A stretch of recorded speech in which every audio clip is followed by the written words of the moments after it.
आखिर क्यों कहा जाता है अजय डोभाल को जेम्स बॉन्ड? किस वजह के चलते पीएम मोदी करते हैं अजय डोभाल पर भरोसा? डोभाल का नाम सुनते ही आतंकियों में क्यों मच जाती है खलबली? दोस्तों, आपके इन्हीं सारे सवालों के जवाब जानने के लिए जुड़े रहिए हमारे साथ।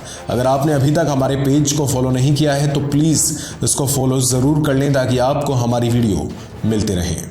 तारीख थी 18 सितंबर और साल था 2016। सुबह के लगभग 5:30 बजने को थे। तभी जैश ए मोहम्मद के फदाइन दस्ते ने भारतीय सेना के कैंप पर हमला बोल दिया। इस हमले के लिए कोई तैयार नहीं था। अचानक हुए इस हमले से सब चौंक से गए। किसी को कुछ करने का मौका ही नहीं मिला। चारों तरफ से आतंकी अंधाधुंध गोलियां बरसाते रहे। ज्यादा से ज्यादा नुकसान पहुंचाया जाए इसलिए कैंप में लगे तंबुओं पर ग्रेनेड फेंके गए। कोई कुछ समझ पाता तब तक 18 भारतीय जवान वतन के लिए जान गंवा चुके थे। भारतीय सेना ने भी एक्शन मोड में आते हुए 4 आतंकियों को झन्नुम भेज दिया।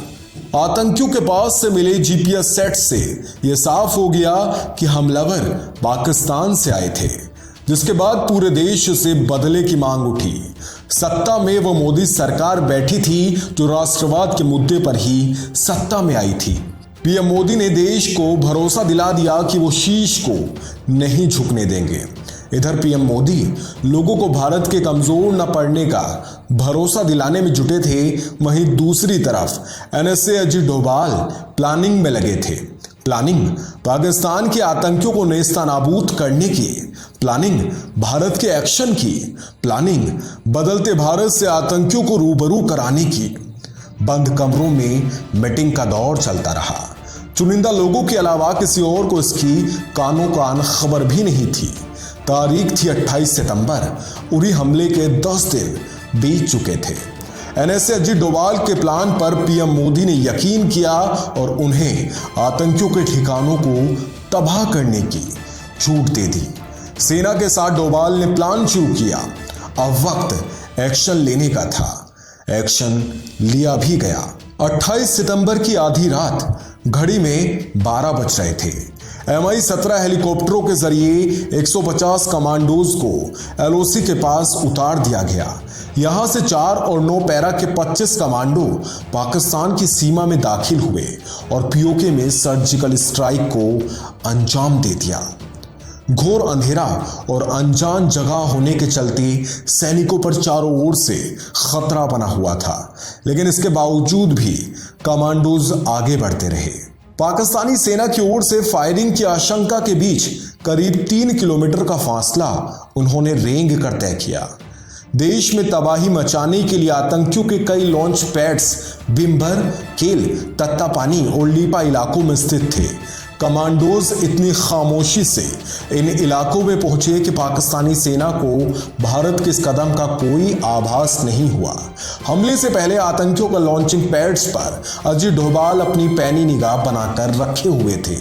रॉ और मिलिट्री इंटेलिजेंस पूरी मुस्तैदी से आतंकवादियों की हर हरकत पर नजर बनाकर रखी हुई थी।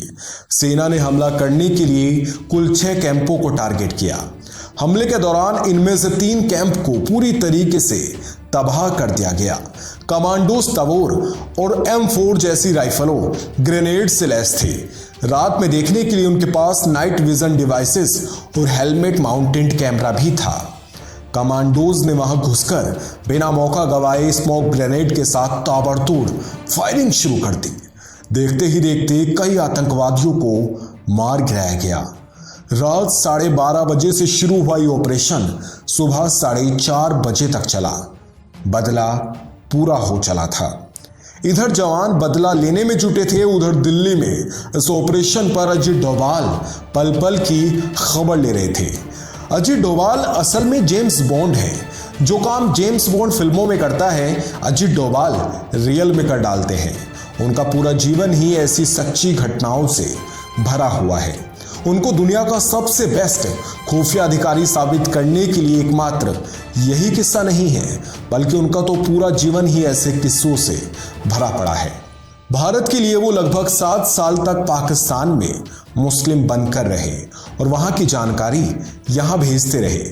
चूंकि उनको पाकिस्तान के ज्यादातर इलाकों के बारे में जानकारी थी तो उनका अनुभव भारत के काम भी आया और उन्होंने पाकिस्तान से जुड़े ऐसे रास्तों का खुलासा किया जिसके बारे में कोई नहीं जानता था।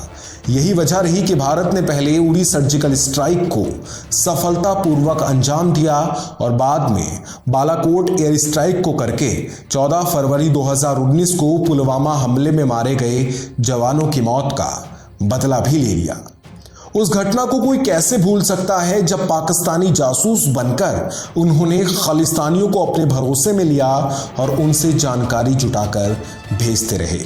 बाद में उनकी भेजी जानकारियां भारतीय सेना के काम आई। ऑपरेशन ब्लू स्टार कामयाब हो सका। म्यांमार में भारतीय सेना को घुसाकर उग्रवादियों को मौत की नींद सुलाने से लेकर कांधार में यात्रियों से भरे विमान को आतंकियों के कब्जे से निकलवाने तक का रास्ता तय करने वाले डोभाल का जीवन इन्हीं सच्ची घटनाओं से भरा पड़ा है।